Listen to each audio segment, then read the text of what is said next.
హిమాలయాల మంచు పర్వతాల మీద గాలి వీచినప్పుడల్లా ఒక పేరు వినిపిస్తుంది. ఆ గాలిలో ఒక వీరుడి శ్వాస ఇంకా మిగిలే ఉందన్నట్టు అనిపిస్తుంది. ఆయన పేరు నాయిబ్ సుబేదార్ చునీ లాల్. ఆయన కేవలం ఒక సైనికుడు మాత్రమే కాదు, ఈ దేశపు గర్వానికి నిలువెత్తు రూపం. ఒంటి నిండా మెడల్స్ ఉన్న, గుండె నిండా నిరాడంబరత నిండిన ఒక సామాన్య యోధుడు. 2007 జూన్ 24 సమయం అర్ధరాత్రి దాటింది.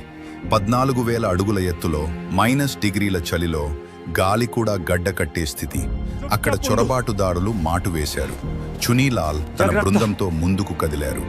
ఆయనకు తెలుసు, వేసే ప్రతి అడుగు మృత్యువుకు దగ్గరగా తీసుకెళ్తుందని. కానీ ఆయన కళ్ళలో భయం లేదు, కేవలం తన దేశ సరిహద్దులను కాపాడాలనే తపన తప్ప.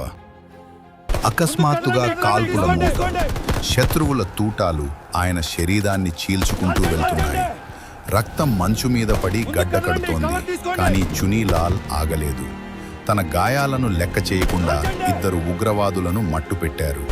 తన తోటి సైనికులు ప్రమాదంలో ఉన్నారని తెలిసి వారిని సురక్షిత ప్రాంతానికి పంపే వరకు పోరాడుతూనే ఉన్నారు. శరీరం సహకరించడం లేదు, ఊపిరి భారమవుతోంది. కానీ ఆయన సంకల్పం మాత్రం తూటా కంటే వేగంగా దూసుకుపోతోంది.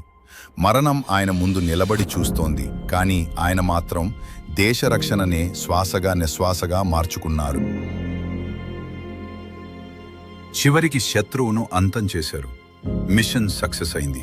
తన రేడియో సెట్ ద్వారా పై అధికారులకు మిషన్ కంప్లీట్ అని చెప్పి తన దేశం కోసం ఆఖరి శ్వాస వదిలారు.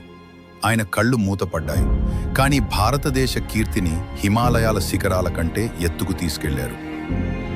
అక్కడ సరిహద్దులో ఒక వీరుడు నేల కొరిగాడు. ఇక్కడ ఒక ఇంటి దీపం ఆరిపోయింది. ఒక తండ్రి తన కూతురికిచ్చిన మాటను నిలబెట్టుకోలేకపోయాడు. త్వరగా తిరిగి వస్తాను అని చెప్పిన ఆయన త్రివర్ణ పతాకం కప్పుకుని తిరిగి వచ్చారు. అశోక చక్ర, వీరచక్ర, సేన మెడల్ ఇన్ని ఉన్నా ఆయన కుటుంబానికి మాత్రం ఆయన లేని వెలితి ఎప్పటికీ అలాగే